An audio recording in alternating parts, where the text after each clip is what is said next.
Simara, no dia 28 de janeiro, segunda-feira, o Banco do Brasil apresentou o seu plano de funções. Como começou essa demanda? Como é que ela foi gerada e proposta aos trabalhadores do banco?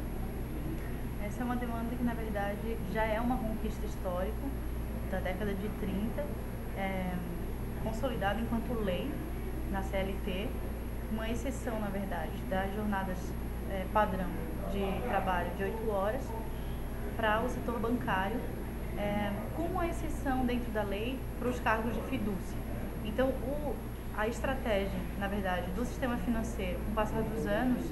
foi incluir uma quantidade cada vez maior de trabalhadores nessa condição de cargos de confiança, com alguma atribuição desse tipo, burlando assim a lei que prevê que os bancários teriam que ter uma jornada estabelecida por lei de 6 horas. Então, se consolidou e a demanda, né, e a luta sobre isso ela é histórica, se consolidou uma luta dentro da categoria para exigir que os cargos que não têm atribuição real de fidúcia fossem enquadrados nessa condição de cargos técnicos, carreira técnica, e, portanto, tivessem a jornada legal de 6 horas. E o que aconteceu agora é que o banco apresentou, em tese, uma revisão disso, que, na verdade, a gente considera um golpe no sentido de que ele, na verdade, segmenta a categoria de forma a, agora, oficializar a fidúcia em cargos que eram para ser de 6 horas. Então, o que ele faz? Cria duas carreiras, função gratificada e função de confiança, sendo que somente a função gratificada terá a oportunidade da carreira de 6 horas, mas, ao contrário do que a jurisprudência previu nessas décadas, né, de que praticamente as vitórias dos processos trabalhistas, os juízes têm um entendimento de que aquele salário que o banco pagava era devido para uma carreira de 6 horas e não como era a de 8, o banco, ao implementar esse plano, ele burla isso de uma forma de que ele toma uma medida de descontar o valor dessas 2 horas como se aquilo já não fosse o salário das 6 horas. Então, o que acontece? Acontece uma consequência óbvia de redução salarial real, né, na categoria de 25% da verba de gratificação, ou, se a gente considerar sobre o salário bruto, em torno de 16,7%, podendo variar dependendo do tipo de comissão. Para além disso, o banco utiliza a argumentação de que ele pretendia, com esse plano, resolver o passivo trabalhista e extinguir a pressão por essa demanda que existia dentro do funcionalismo. Mas, na verdade, como ele mantém uma outra carreira de 8 horas e tornou todos os que pretendiam ter 6 horas nesse segmento, tornou cargos de fidúcia e cargos de confiança, tentando impedir que eles demandem judicialmente, depois disso, né, e com o passar do tempo, esse direito diante da Justiça do Trabalho, ele não resolve, no sentido de que a maior parte dos funcionários comissionados continua com esse problema, diferentemente do restante da categoria que trabalha 6 horas, trabalhar às 8 horas. Além disso, o plano tem vários problemas muito sérios. Esse próprio público-alvo, que são as funções gratificadas, que podem optar pelas 6 horas, na verdade, podem optar com redução salarial, e, além disso, o banco alegando uma garantia operacional, ou seja, uma garantia de que ele vai ter uma produção suficiente e não que ele vai ter, aí, chutando 20 mil funcionários que aderiram a essa proposta, 40 mil horas de trabalho a menos por dia, né, seriam. Então, para não correr o risco operacional, ele alega que, portanto, ele permitirá, como se fosse uma bondade, uma vantagem, a execução de 10 dias de hora extra mensais, enquanto o funcionário exigir esse direito, e aí garante que ele vai ter o direito de fazer essas horas. Então, toda a questão política da bandeira histórica de luta pela jornada de 6 horas legal do bancário cai por terra no momento que o banco cria vários artifícios que não garantem, no fim das contas, o bancário executando essas 6 horas de jornada diária.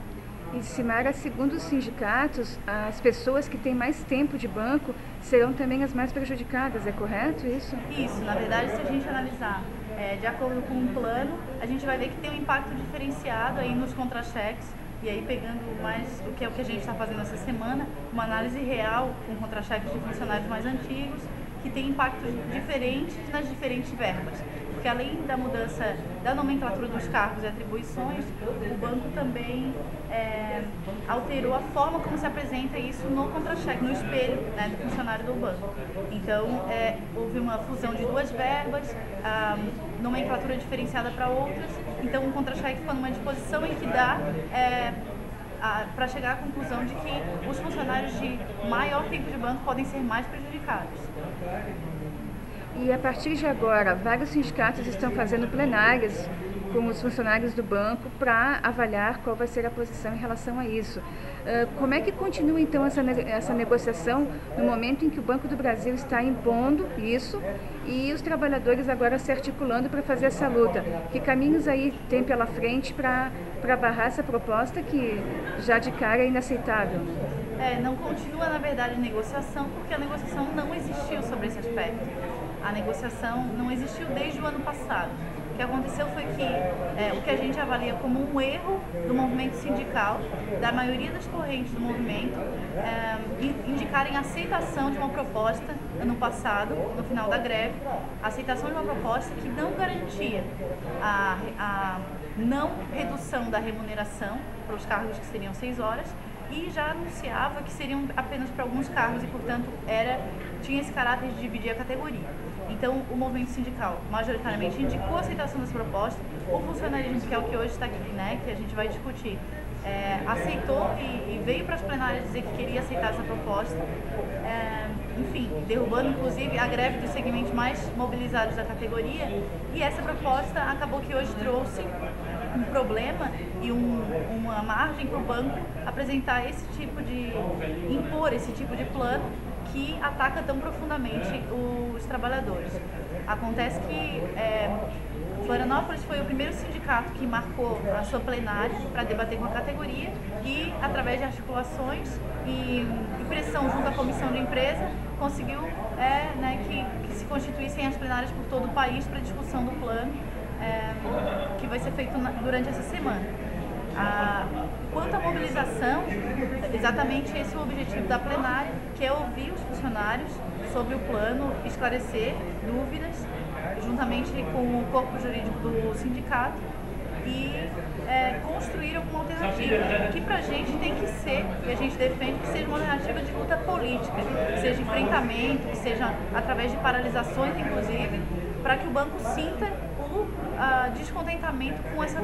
esse plano, que foi imposto dessa maneira. Então, o plano, inclusive, tem uma questão importante que a gente não mencionou, mas que os funcionários que trabalham 8 horas e que não são público-alvo para redução para as 6 horas de jornada, se eles não optarem pelo novo código ali carregado da fidúcia e da confiança do banco, ou seja, que impede eles de buscarem ações trabalhistas posteriormente, eles perdem a função, né? Eles são descomissionados automaticamente na segunda-feira próxima. Então, é um plano que a gente só pode enfrentar com muita luta e com as possibilidades jurídicas que estão disponíveis para a gente fazer esse enfrentamento. O SEB hoje já está, de hoje para amanhã, entrando com uma liminar, pedindo a expansão do prazo de 6 dias, que a gente considera totalmente ilegal, que é uma forma de pressão e assédio para que as pessoas optem obrigatoriamente, com medo de perder suas funções, e também com outros tipos de ação que garantam ou possam, inclusive, mobilizar a categoria para lutar contra a redução